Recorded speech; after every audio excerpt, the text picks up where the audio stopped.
Baby बाजी की बहुएं ड्रामे की अगली किस्त में आप देखेंगे कि आज की किस्त भी काफ़ी इमोशनल हो गई थी, जब फूफा बेगम ने सब घर वालों के सामने अपनी असलियत खोली और सब घर वाले यहाँ से जा रहे हैं। लेकिन अज़रा रोती है, मैं यहाँ से नहीं जाऊँगी, अपनी इद्दत इसी घर में पूरी करूँगी। जब सब अपना अपना सामान पैक कर रहे हैं, सीज़न 1 की याद आ गई, जब बेबी बाजी घर के सहन में बैठी थी और सब बेटे अपना अपना सामान लेकर जा रहे थे। फूफो बेगम तो खुश हो जाती हैं कि सब यहाँ से चले गए, किसी ने ज़्यादा तंग करने की कोशिश नहीं की। लेकिन अज़रा तो साफ लफ्ज़ों में फूफो से कह देती है, मैं यहाँ से नहीं जाऊँगी, अपनी इद्दत इसी घर में पूरी करूँगी। और जमाल ने जो नेकी फूफो के साथ की थी, इसके बदले वो अज़रा को इतनी इजाज़त तो दे ही देती हैं कि ठीक है, इद्दत तक रुक जाओ। घर से सब मर्दों के जाने के बाद अज़रा भी अपने कमरे से निकल आती है, घर के कामों में मसरूफ़ हो जाती है। यहाँ तक कि फूफो बेगम ने इसे घर की मुलाजमा बना दिया है। अज़रा खामोशी से सब सहती जा रही है। सायरा बुटीक से आती है तो अज़रा खामोशी से चाय बनाकर लाकर इनके आगे रखकर चली जाती है। अज़रा की ये काया पलट पर सायरा भी हैरान होती है, इसे क्या हुआ है अम्मा, ये तो बड़ी नेक परवीन बनी घूम रही है। इस पर फूफो बेगम कहती हैं, देखा फिर कैसे कस बल निकाले हैं, मानती है ना तो फिर अपनी माँ को।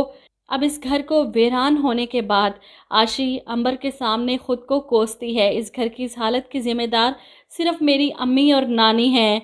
यहाँ पर अंबर इसे कहती है, याद नहीं अम्मी ने तुमसे क्या कहा था, इस सब में तुम्हारा तो कोई कसूर नहीं। अज़रा की इद्दत पूरी हो रही है इस घर में रहकर, वहीं दूसरी तरफ फूफो बेगम पर नज़र भी रख रही है वो। और यहीं पर आप देखेंगे कि बिलाल बांका फूफो बेगम से बात करने आता है कि घर अपने नाम पर है, बुटीक अपने नाम पर करवा ली, दुकान पर नज़र है, बैंक अकाउंट में पैसा भरा पड़ा है, मुझे क्या मिला। इस पर फूफो कहती हैं, तुझे कभी इनकार किया है, क्या चाहिए तुझे। यहाँ पर बिलाल अपनी इन सारी खिदमात का बदला सूद समेत मांगता है। हाँ तो फिर ठीक है, इनकार भी मत कीजिएगा जो मैं मांगूंगा। सायरा हैरान, चाहिए क्या तुझे, जिस पर बिलाल कहता है, मैं आशी से शादी करना चाहता हूँ।